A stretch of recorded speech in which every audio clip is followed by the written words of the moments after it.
مرحبا، معكم نور عبد الهادي من مطبخ صيادتي دوت نت. اليوم طبقنا من المطبخ الإيطالي، طبق خفيف وصحي مناسب لفطور شهر رمضان، اللي هو طبقات الباذنجان والكوسة مع صلصة البيستو الكريمية.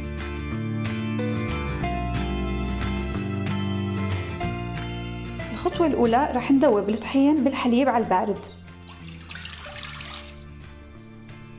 هاي طريقة صحية لتحضير الصوص الأبيض أو صوص البشاميل.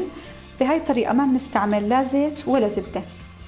بعد ما تجانس الطحين مع الحليب رح نحطه على نار هادية مع الاستمرار بالتحريك لحد ما يتكاثف الخليط.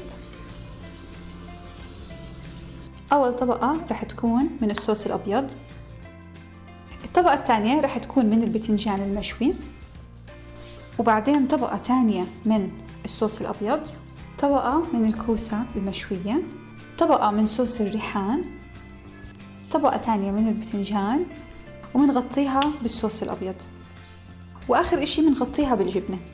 منفوتها على الفرن لمدة 10 دقايق لحد ما تذوب الجبنة.